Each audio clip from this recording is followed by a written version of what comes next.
Candidates across the country are scrambling to get their messages out in an attempt to garner last-minute votes. For some, that means sticking closely to the party line, while for others, they're trying to move toward the middle in attracting moderate voters.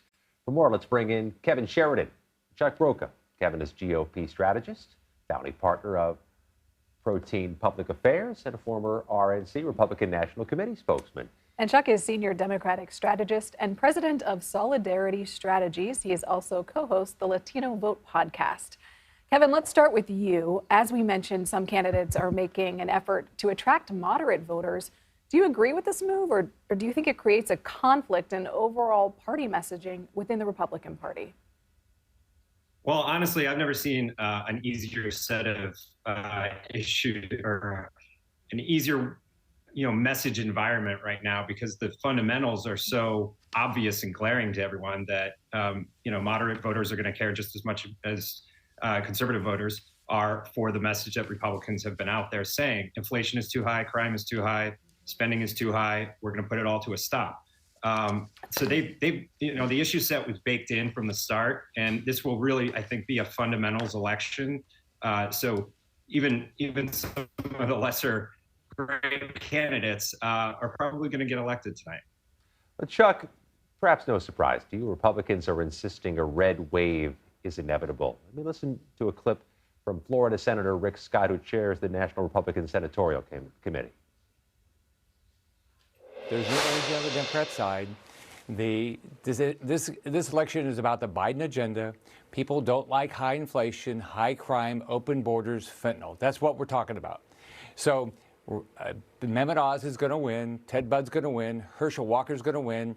Adam Laxalt's going to win. I think we have a really good shot in Arizona. I think we have a real good shot in New Hampshire. I think we have a shot in Washington and Colorado. We maybe even have a shot, depends on the voters, in Connecticut. Think about it. Half of the Democrats' seats, we are in the hunt to win.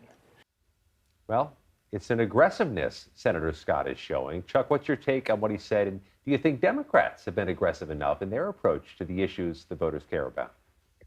Just the fact that the Democrats are even in play in an off-year election when the Democrats just took over the White House in an off-year election is astounding to me. I'm not some rookie. I've been doing this for 32 years. As you were just talking about in the prior segment, normally the group in power, when their president comes in and lose 50, 60, 70 seats like in 1994. And we're honestly having a conversation now about the Democrats probably keeping the Senate and not losing, but just a small majority in the House is really incredible with all of the headwinds that we have. And then you add on, Republicans have gerrymandered all of these districts coming out of the census to where the Democrats, even being in contention of holding power, which there is a chance of tonight, is just showing how much momentum Democrats have going into these final hours. Kevin, what's your take on Senator Scott's statement? Yeah, he summed it up pretty well. It's inflation. It's a check on the Biden administration.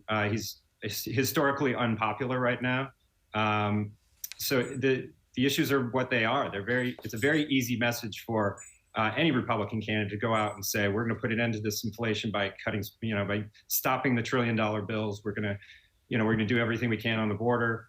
The issues are the issues, and I think any semi-competent Republican should be able to get their message across to even to moderate voters. And you've seen big movement, especially in the suburbs, from women switching.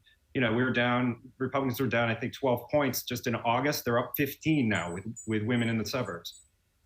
But Chuck, we've seen some of the candidates up and down the ballot who've been trying to flip the script on their opponents, as candidates often do. In Nevada, the Democrat running for governor is arguing crime rose under his Republican opponent's time as sheriff, as Democrats try to retake the crime issue. But he's pitting the issue of crime on Republicans, despite the fact that the reality is recruitment of law enforcement is a problem nationwide, no matter who controls the levers of government. Is that a winning argument? Is that a dangerous argument to be arguing over who's responsible for crime? I think standing up and letting voters know that you're going to be tough on their behalf is really important in a midterm election. And what I mean by that is this ain't as much about persuading folks which party is right. It's about turning out folks who care about their family, care about their futures, and having them actually show up. That's why you see these closing arguments. Republicans are going to make their arguments to get as many Republicans out, just like Democrats. That's why I'm super encouraged, not talking about polls or pontificating, but actually people that had voted before this morning ever started, when 4.5 million Democrats who had already cast a vote over Republicans in states is very encouraging for Democrats nationwide. All right, Kevin Sheridan, Chuck Rocha, thank you so much.